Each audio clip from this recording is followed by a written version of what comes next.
No, I wanted to ask you about this book. Okay, $1 Billion Mind, right? It's just come out, and what I wanted to ask you was, why do you think mental strength is important? Well, mental strength, that's the name of the game. Really? Okay, no, that's the wild card, not only in sports, which I'm involved in tennis, but the game of life. You know what I mean? When people, they don't really understand that part of life. You know, people understand what they put into their mouth, okay? But they don't understand what they can put into their brain. And the more positivity that goes into your head, it's going to help you no matter what you do. But mental strength is like the wild card in this. And the more positivity that you have, you're going to get stronger and stronger and stronger every single day.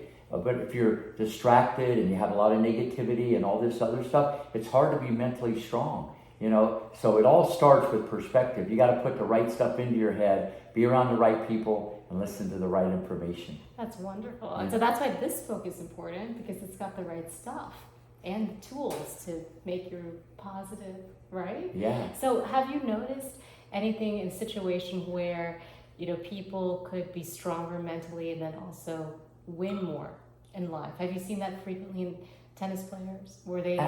Absolutely. Really? Yeah. No, listen, you know, you feel better about yourself, you're going to do better in anything, whether it be with your diet or how you look, or, you know, all that is a big thing, but people, they don't focus on that. But I just think the mind is the wild card. The problem is people, they don't have structure, they don't have discipline, you know, they're just all over the place, and they let other things control them. Absolutely. Instead of them controlling the situation. And that's kind of, that's really the most important thing. You know, I know you need balance and you got to be diverse, and I get all that stuff, but the mind controls the body, and that's going to be there forever and ever and ever. Absolutely. And so what do you think about people who wake up, and I think a lot of people are wired negatively, right? They have negative thoughts, self-defeating thoughts, they don't love themselves, they criticize themselves, right?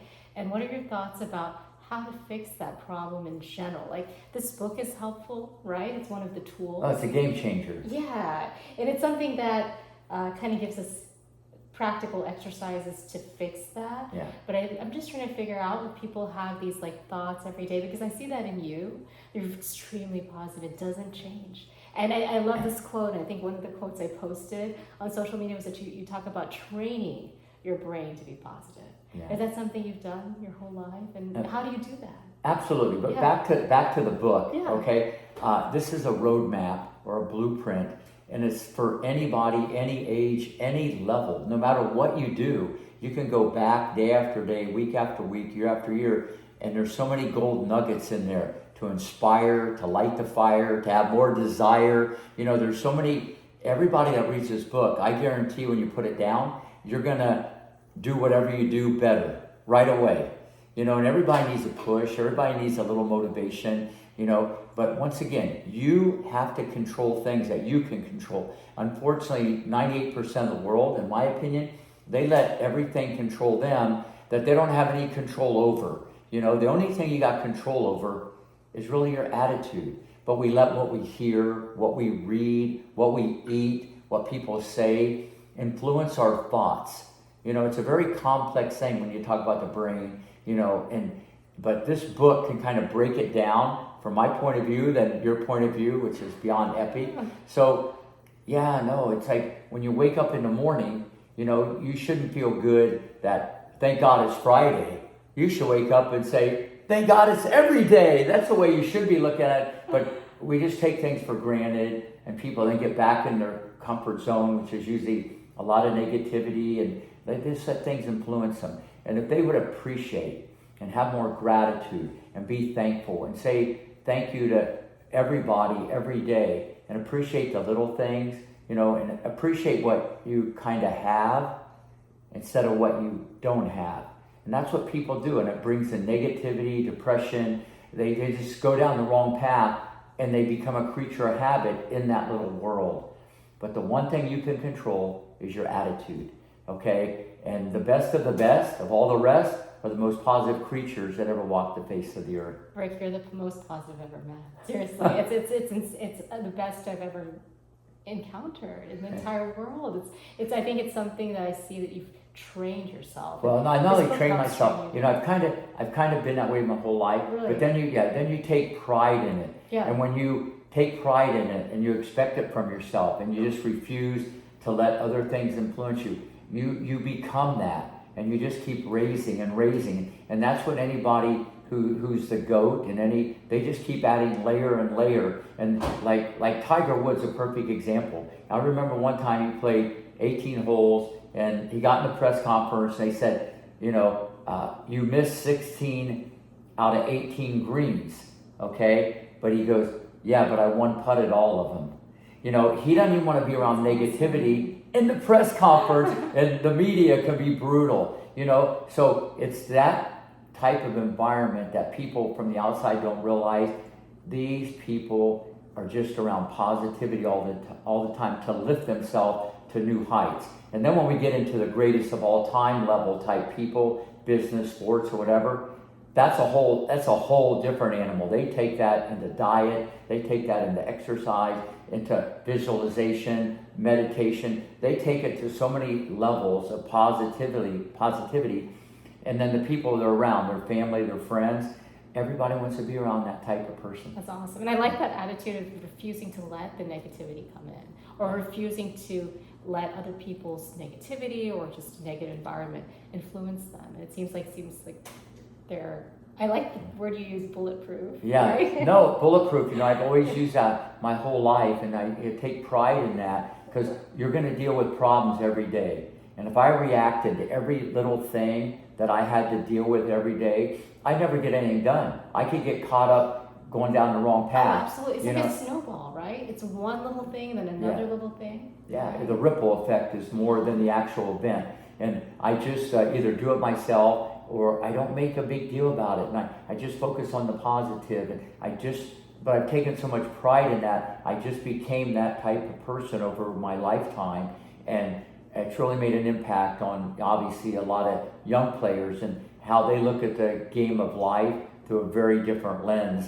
And I tell everybody, my favorite quote of all time is like, what you may see is different than Rick may see. So in that, there's a lot of that stuff in the book, and I think people are just going to be blown away, but it can go on forever and ever. This book, you can keep reading it and get so much out of it. It's amazing. Yeah, Rick, there was another thing I liked about the book, and I like, of course, the quotes are really important, but when someone has to pick up a book like this, right, a lot of times they have to be motivated for change. They have to be motivated to get to the next level in life. And of course, people like you and people like me are just inherently motivated, to get up early or eat perfectly and be the best in whatever they do and make sure their mind is optimized. But there are people who are not motivated. And I always wonder, because it seems like, when I talk to you, you're quite challenged by people who are not motivated, the most difficult students, or a professional athlete who's not motivated. I wonder what's your advice for people who need that motivation to actually pick up a book like this? I guess it's hard if you're not in that. Well, first off, you have to want to change. I think everybody says they want help, or everybody wants to change, but you got to be committed to it, and it's not a quick fix. To get to the mountaintop, you got to take the steps, not the escalator. It's step by step, and it's a slow process. Absolutely. But people want instant gratification. No, that doesn't work. I'm not doing that. Or they stick with it and they bail out. If you want to do it, the human mind can do anything you put your mind to. The only time it's kind of over, Niv, is when you stop. But some people don't even start. But if they want to change, whether it be with diet or mindset or with their work, whatever, they can do it. But it starts with attitude. You got to have the right attitude, and positivity is the first step in that direction. Then you got to have the discipline to stick with it if you really want to do it. And you're going to be challenged. Everybody's challenged. Me, you, everybody. You see these people and you go, I want to do that. but they don't understand all the little things it took to get there. You just don't go bang, you know, and you end up getting there. That doesn't happen. I don't think Rick has a magic wand, right? Or no, maybe you do. No, that doesn't happen. But it was not confidence, it was motivation. So motivation can't be built overnight. You kind of have to expect things to take time for you to kind of gradually climb the mountain. It's not never immediate. But I think one of the things that I want to figure out is that for people who have this book and they want, you know, how do they get motivated? Say they reach a certain level of success and they're happy with where they are. How do they get motivated to keep improving? Because this book is to kind of improve your life, to get even stronger, to get happier. But what's that, key for them to continue to be motivated? How do you motivate difficult kids? Well, no, listen, you can always better your best. And if not, someone's ready to take your place. And you should always be motivated what's behind you to keep pushing yourself, you know. So never take it for granted, because in blink of an eye, the world's ever changing. Whether you have a job or whatever, always try to get better.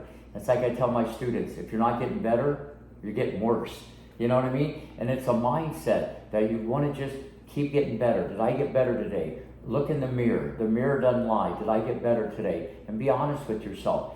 But it starts with a perspective that's the plan. You know, you always want to keep getting better. I got to do more. If you just do a little more each day, before you know it, there's a lot more. And if you, and it doesn't matter whether it be sports, business, whatever. But unfortunately, people get comfortable.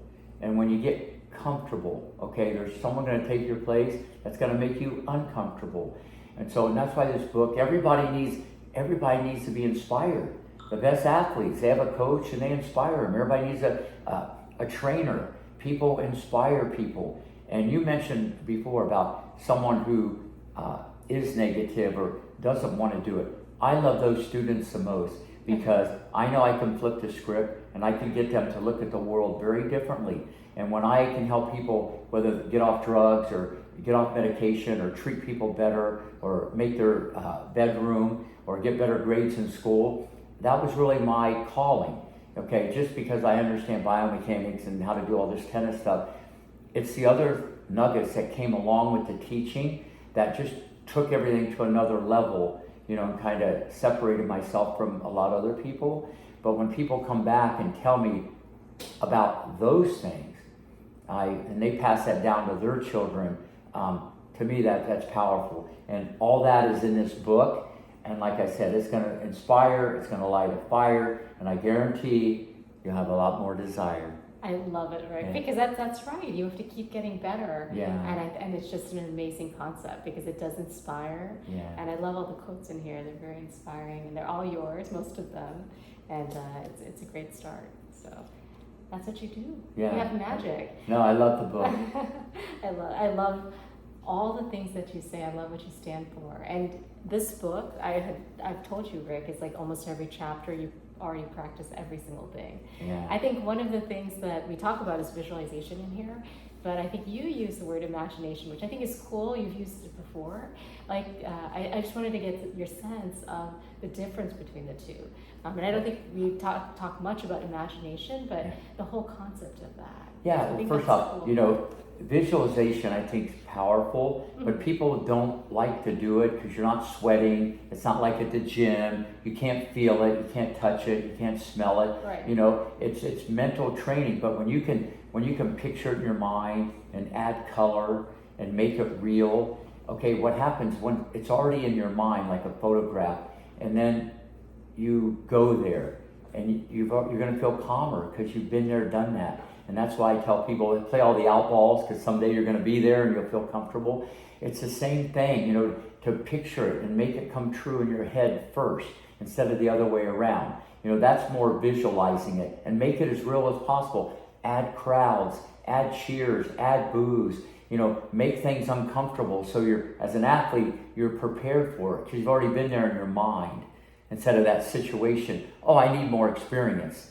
A lot of these champions already experienced it in their mind long ago before the actual event of 25,000 people or 7 million watching on TV. Imagination is different. What I mean by that, I love kids that have imagination. Some coaches don't get it because they're too adventurous, they're trying low percentage shots, or they're messing around. But to me, that's a gift. And I don't think you should ever squash or, put a kid back for like trying things or having an imagination and creativity. I think that's when the brain opens up and you explore new avenues. Because who are you as a coach or a parent to really know what's inside a child? People don't know what's inside another person. Nobody does. We think we do, and there's experts, and in your field, in my field, but you don't sometimes really know, and they don't even know. And that's why with imagination, I love that stuff. I love creativity. Okay, now, if it's to the extreme where they're not doing the meat and potatoes of the daily things in life or in tennis, that's different. I love imagination because it's been my experience over my lifetime, those players just handle the racket like a magician. Really? Oh, it's crazy. Okay, who was your most imaginative player that you had? Or just like you just knew a lot, or they went to? Well, someone like Bethany Maddox-Sands in doubles, she was always fiddling with the racket, and Really? she was always hitting between the legs, and she would always love to come to the net. She'd do drop volleys, she'd do all these low percentage things, and she was, she's one of the best doubles players of all time in mixed or whatever. Yeah. So I've seen that movie before, but not even in pro tennis. People that play college tennis or people, they just develop these skills, and their mind is always like working for them instead of just vanilla or black and white. I was just going to use the word vanilla because you used that on me when I was training with you. Like you hated the word vanilla. But now you have sprinkles, a lot of sprinkles. I have sprinkles. You made the right decision. I'm glad I passed. So that's great. It's good to know like there's a difference between visualization and then imagination. Yeah. And imagination is more creativity, but both do involve like imagining in the brain, like seeing things in the brain. Maybe. Yeah. But a lot of coaches and teachers, they misinterpret that like, oh, you're messing around, you're not focused, you're not as serious when kids have imagination. And that's the art of coaching, knowing how to say it, when to say it, why to say it, who to say it to, are they 15, are they 8, what their experience, and I put all this together into the kettle, and then what comes out is something delicious, because I can decipher all this and pick and choose of when it's overboard or not enough, right. Where most coaches they wouldn't even understand what's going on. Don't do that. They want to put you in a box. Absolutely. Maybe the way you play, or people do that in business too. Right. And I like people, that way they got to own it. If they're going to do it, you know what I mean? They got to own it. So I do this a little differently. And if I feel it goes left or right, I get it back on track. But I love imagination. I love that you love it, and that you encourage like our brain's creativity, and that's where we come up with ideas. So I think another thing that I was thinking about is that we have a great need for confidence in this world. I mean, there's just a tremendous need. I know that's a big deal for you. Like, it's a big deal in this book as well. And I was thinking about, I think somewhere or the other, I may have read it about positive, like self-talk or something where there's seeds that you can plant to improve confidence, right? What are some things that you do? I know we talk about this in the book as well, but there's probably some practical things that you do with students to build it. I know you've done that with me. That's why this book has come out. We've worked together, and it's been so fun. It's so positive. Made me feel confident in general, beyond the highest level of confidence. It just goes beyond that. But what are some things that you do outside of, I was thinking about self-talk, or is there more than that? It could be, we got to back the truck up here.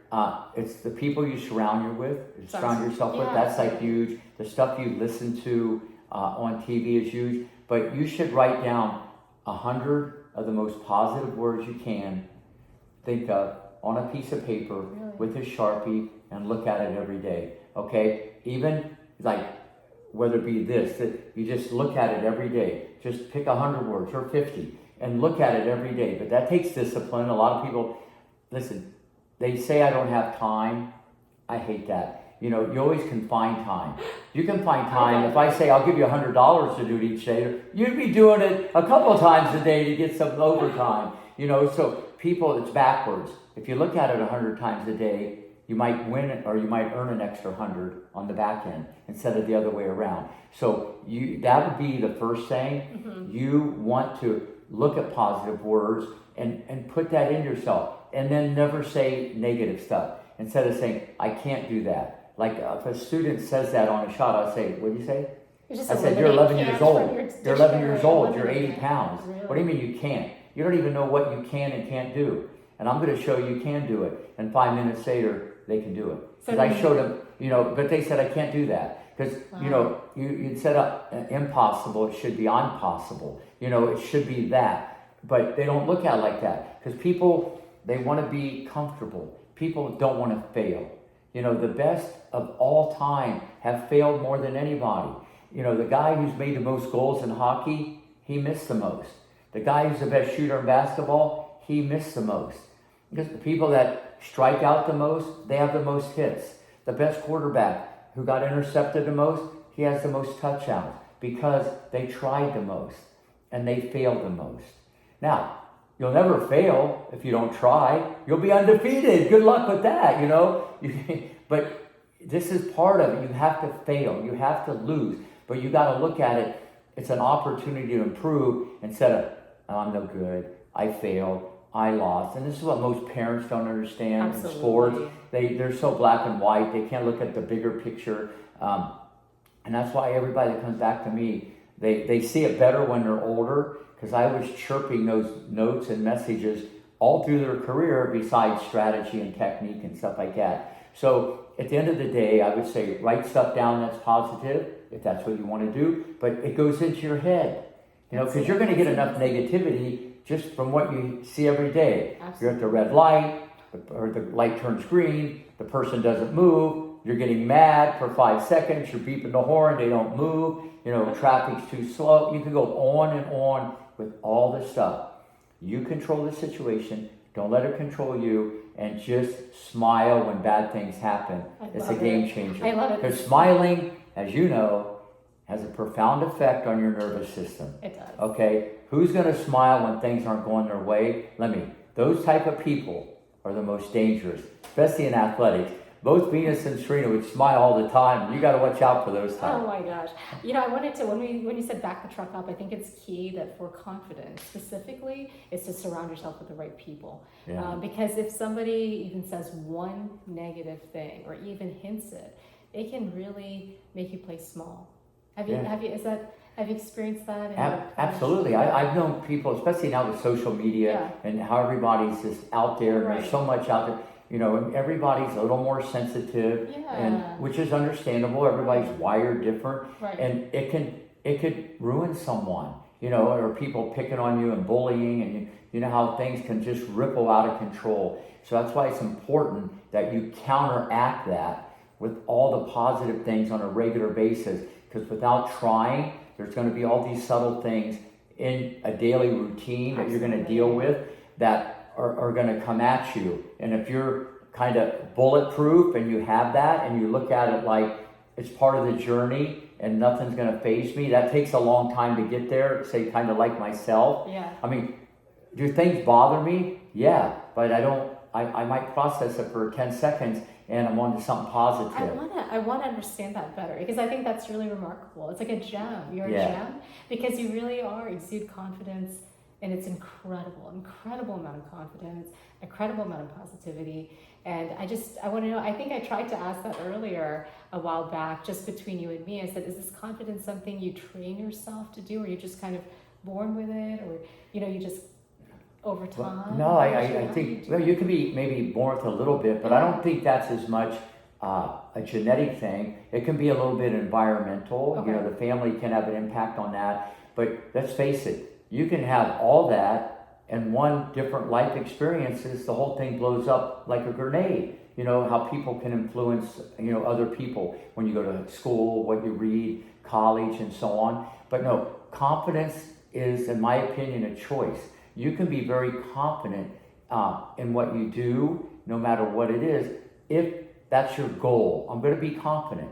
Nothing's going to affect me. It's a mindset also. If you're afraid to get up and speak in front of people, if someone gave you $10,000 to do it and kept giving you that, I bet after 100 times, you'd be more confident than the first time. I see. You'd do it because you're getting paid, but you wouldn't do it, if I tell a kid to get up and give a speech. But I do that, you know, and looking people in the eye and all these things. It's a process. No one was born like these people you see that are just like bang at the top or whatever. It's a process. It's a journey, and they have to fail. But confidence breeds confidence. The more you do it, the confident you're going to get. And that's why being around people, hey, you did a great job. You did a great job. People that can motivate, inspire. And this is kind of what I do. Like Venus probably gave me the best compliment and Serena of all time. She goes, Rick, we were brainwashed to be number one. You know, that meant the world to me. That sounds kind of spooky, like, you know, something in a laboratory, but it was such a positive environment. Wow. And it was never about a 10-year-old or a 12-year-old. Steffi Graf's going to get that. Hingis is going to get that. Navratilova will get that. And I'm talking to an 11-year-old. That was great. You did amazing. 3 more inches, 10 more pounds. You'll make the shot. There was nothing negative about the training. But you got to have the thoroughbred. You can't have a donkey if you want to win the race. But because I knew what I had. But when they told me that at the after party, you know, it's just like, because that's what I knew. And that was all a part of the journey, that environment that they were put in. That wouldn't have happened in Compton or wherever. Oh, absolutely. And I created it, and I nurtured it every day. And I kept turning up the volume so I could bake it better. And it was just a whole different thing. But it takes a leader like myself to inspire young children and other people like that, or that would have never happened. You've inspired me. Inspired us together. You inspired me. You know, this book is the result of all the confidence you've given me and all the, you know, positivity and the positive associations, everything you've done. And you're incredibly amazing and hardworking. So this is a great read. And thank you. No, thank you. This book is a result of you. Billion-dollar mind, but more importantly, a billion-dollar partner. She's the best of the best. Oh, it's the same. Rick is talking to a mirror there because that's you. Thank you. It really is. Thank you. No, and we're going to do many more. Yeah, I can't wait. We have more coming. Yeah. Our last topic here, and this is exactly what you have, Rick, is self-discipline. I mean, I don't know how you do it, but you eat, like for example, your diet. Like you eat the same thing every day. You exercise every day.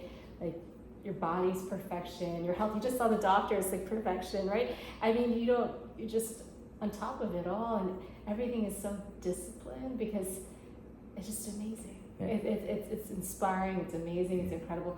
So how do you do that? Like, how do you lock in a diet for 30 years that just involves chicken and salad and nut bars and popcorn and healthy vitamins? How do you do that? Well, like I have my famous quote of all time is master boring.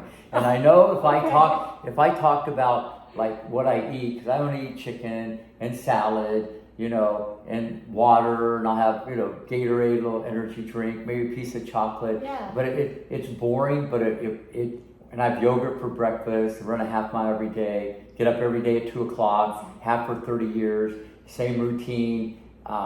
It just works for me. When you have structure, it's just, you get so much more done. Bang, bang, bang. And then if I don't do it, or if I did it when I was younger, I would feel guilty. And that's when you're really gonna get going, because you're letting yourself down. Because this is all about, you know, locking in and not letting yourself down. So I expect it from myself, even when it's cold or raining, I still gotta get in that half mile. That's the best vitamin, that's the best energy drink, because you're doing it for yourself. And whether it helps physically, I'm sure it does a little bit cardio, it helps mentally. You know, it's just like going to the gym, anybody. Yeah. So the diet part is kind of boring. How do you think it helps mentally? Like, well, no, because you're winning the game of life with yourself. You know, it's almost like if someone eats so much, okay, and then they feel bad, and then the next day they go to the gym, you know, and they try to work it all off or something like that. Or they go, I'm only going to eat a salad, and they put so much stuff on top of the salad, you know. Yeah. It's like, and I'm not saying that's bad. That's whatever you want to do. It's a choice. Everything, Niv, in life is a choice. When people say, why do you get up at 2:00? I say, well, why don't you? And they say, why are you always happy? I go, why aren't you? It's a choice. It's what I choose to do. Wow. It works for me. But how does it affect but your mental strength? because Like having there's to save structure. You know, I just feel I get so much done, and I know exactly what I got to do. And when you don't deviate, Right. you know, you can add sprinkles and some more icing and frosting and whipped cream and a cherry. You keep making it better. Mm-hmm. But the base has to be rock solid. And that's my starting point. That's always like worked for me. I've done the same thing for forever. I went up to the park every day at 5 o'clock. I'm like a park ranger, you know? I put that on my resume. So no, it's like, it just works for me. And if more people would have structure and a plan to what they're doing.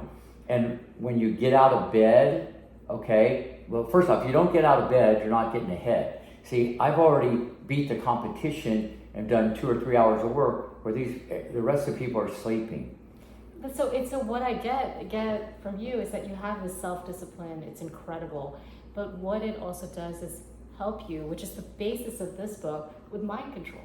Absolutely. The self-discipline helps you control your thoughts. 100%. Right? 100%. So if you eat the same diet, and that's on top the best diet for you. Yeah. If you get up and do the best exercise for you, if you do your work before everyone else, then your thoughts are going to be in a good place, right? And you're going to be happy with yourself, right? 100%. Okay. No, that's it. And all And that that's stuff really what this book is is all the about. stuff's in the book. And, Yeah. you know, I just think people are going to be blown away by this simply because you can read this forever and ever and ever. It's going to be the book, the gift that keeps on giving. It's not like you read a book, okay, I got it. Or you watch a movie, I got it. Even though you read the book again maybe or watch the movie. This is very different. This is an ongoing workbook that you can go in there and work on it. Just one quote for that day will give you energy. And I'll say it again. Anybody who reads this book, they're going to improve. Okay, the minute they put that book down and whatever they do, their mind will be so much different. There's so much in there to help you mentally. You're going to just be inspired to do whatever you do better. And if you get a little sidetracked or a rough day at the office, which everybody has that, okay, me included, you'll handle the rough day and you can turn that rough day maybe into your best day. That's awesome, Greg. And this book is a testament to what you are. You know, you are a $1 billion mind, and it's basically everything you live by. So I'm so glad. So where can everybody get that? Amazon. Amazon and Barnes and Noble online. You can find it, and It's a game changer. It's a game changer. Book it. Bye. Oh.